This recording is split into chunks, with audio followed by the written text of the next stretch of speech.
10 grand missing in Danbury tonight. The Abbott Tech High School class of 1992 says they paid their class dues 20 years ago to fund their reunion this Saturday, but the money is now gone.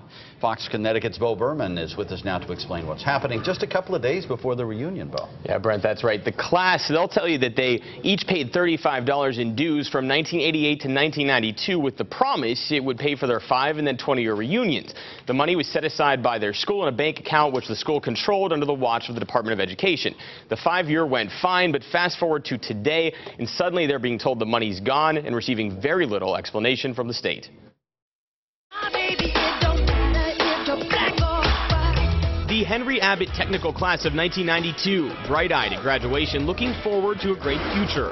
Class President Dan Gaeta, classmate Colleen Buckley, they along with everyone else paid $35 in class dues each year to fund reunions. The issue was black and white. 5 years later, they'd come together. The reunion would go fine, funded by their dues. But this year, planning of the 20th reunion hit a snag. It's just wrong. It's just wrong, you know?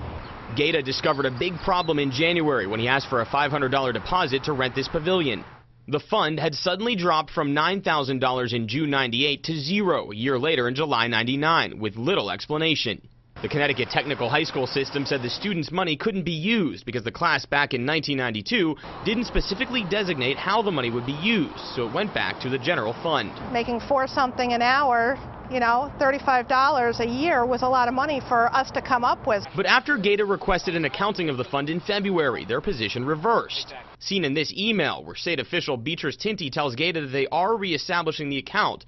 The balance is $9,000, and they will issue a check for any expenses related to the class reunion.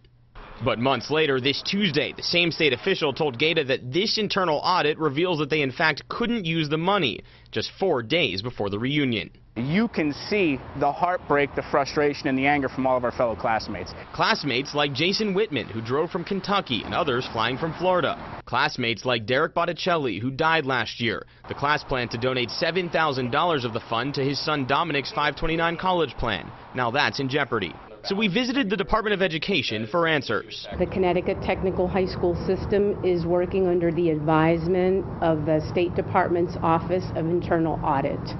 And that is all that I can share with you at this time. The superintendent is presently away from her office. She will be back on Monday. But for this group of graduates, after months of planning and years of waiting, Monday's simply too late. In this dilemma, which seemed so black and white and has now turned a shade of gray. There's got to be answers. What happened here was wrong, and there's got to be a solution.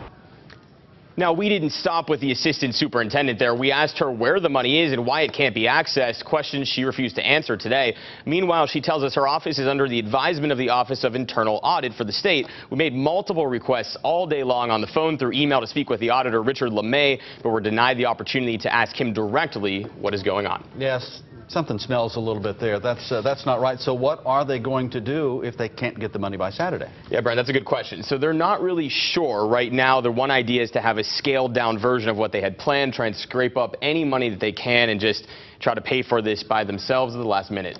All right, Bill.